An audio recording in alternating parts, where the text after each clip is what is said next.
Update mga kaalpas. Ngayon mga kaalpas, medyo tagal-tagal tayo nakagawa ng video mga kaalpas, no? Kasi medyo kasi yung panahon, mainit. Ngayon mga kaalpas, di ko akalain mga kaalpas na dito lang talaga mga kaalpas, oh. Dito kami nagtambay kasi nanghalian kami ng kasama ko. Nanghahan kasi siya. Ngayon, yung kulasisi ko mga kaalpas, nilagay ko lang dyan mga kaalpas, oh. Yun. Yan. Hanggang sa dulo. Yan. Hindi ko alam. Hindi ko na talaga kasi din alam na mayroon palang lalapit. Ngayon nahuli ko yung Maganda pa naman to mga kalpas. Palahon nito mga kalpas.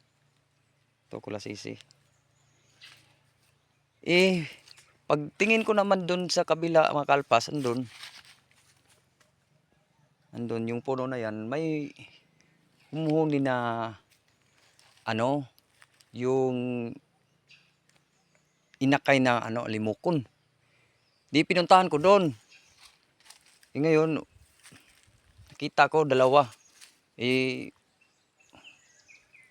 Alam mo naman, pag makakita ng tao, di alis talaga yan. Inukutan ko doon. Ikutan ko. Papahuli talaga mga kalpas kasi dito na. Inakay ito mga kalpas. Yan, inakay ito. Pang next season to mga kalpas. Sigurado magagamit na to. Next season. Gandang spot dito mga kalpas. Ito. Nakarami na kami mga kalpas. Sari-sari yung nahuli namin yan. Yung tawag na punay. Tapos limukon. Tsaka yung tukmo. Mga medyo marami na din yun. Yung bata andun.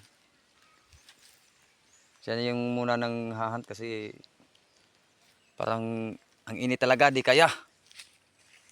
Di kaya mga kalpas.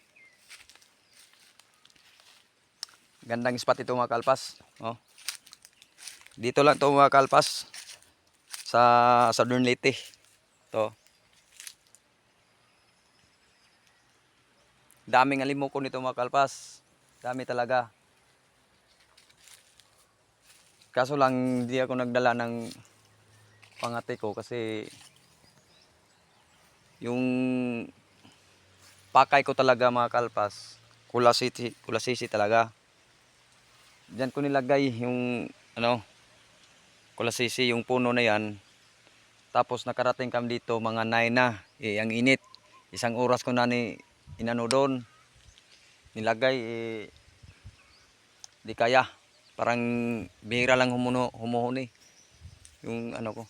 Yung puno na yan mga kalpas, may pugad to na pugad to ng punay. Yung ibo na yung ibo na yung busis niya parang Armalite yung busis niya.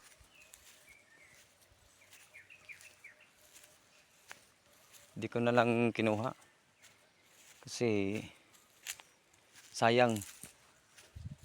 May itlog pa. Isa. Diyan sa taas.